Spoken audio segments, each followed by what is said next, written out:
Not a great weekend for the dog of the night plays as Jack Shore ends up shitting the bed there, getting a weird stoppage, something that I've never seen before. And I was really hoping that we would get to see Shore in the third round to try to exploit the potential cardio advantage he would have there. But it didn't seem like there was much that we could really go off of, considering how the first couple round and a half at least went in that matchup. So hats off to Joe Anderson Breed 2 in terms of shutting down Jack Shore's game completely. We also lose out on the LFA dog of the night, who I thought was 1-1 going into the third round, and then unfortunately a headbutt caused a takedown that ultimately gave up his back and got him choked out. But at plus 375 or plus 325, one of those numbers that I got, not a bad shot there. And then the OKTAGON dog of the night play ends up shitting the bed there as well, as he runs out of gas down the stretch and allows his opponent to get the W there. We did hit on Jose Aldo, who should have been the official dog of the night play, but ultimately I ended up siding with Jack Shore.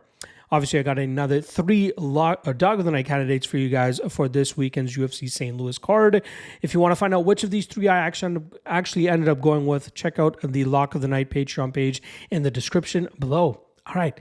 Let's not waste any time. Let's get right into the three candidates. The first of which is going to be Billy Goff, coming in at plus 135 as he looks to take out Trey Waters, who is a very tall and lanky welterweight for this division. Does a great job in terms of establishing his jab and keeping opponents at bay, but he normally has difficulty against opponents that are able to push him backwards, keep him on his back foot, and put the pressure on him. And that's exactly what we're going to be getting here from Billy Goff, who does a great job in terms of keeping the pressure on, keeping the pace in front of his opponent's face, keeping them on their back foot, and either utilizing a versatile striking game or looking to clinch opponents and grind them and take them to the ground. I think as long as Goff and his durability holds tight here and holds firm, he should be able to walk through most of the offense that you'll be getting from Waters and continue to walk Waters down, eventually breaking him and then eventually finishing him as well. So at plus 135, I think Billy Goff is worth a shot here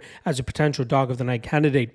The second dog of the night candidate is going to be a guy that usually has a small window to get the job done, but he's pretty effective in doing so against a certain level of opponent. And I'm talking about Terrence McKinney, who comes in at plus 140 as he goes up against Esteban Ribovics. Ribovics will have a solid technical striking advantage in this matchup, but it's going to be hard for him to make up the athleticism, power, and explosiveness disadvantage he's going to be at here, especially within the first 3 minutes of this matchup. McKinney will be very strong and powerful in terms of throwing his leg kicks and head kicks the way that he does, but also I believe he'll be able to get this fight to the ground with relative ease, and he does a great job from there in terms of transitioning to dominant positions to look for the finish against his opponents. Look for McKinney to smash through the guard of Esteban Ribovics, potentially lock up a submission here, but I expect it to happen in the first round, and I don't mind that dog shot on McKinney to try to overwhelm and get Ribovics out of there. Normally, I don't like the guys that have a huge cardio dump, so maybe taking the under 1.5 is the safest way to take the approach in this matchup, but I still think that McKinney ends up going out there and getting the dub. The third and final dog of the night candidate is going to come in the main event in the form of Rodrigo Nascimento.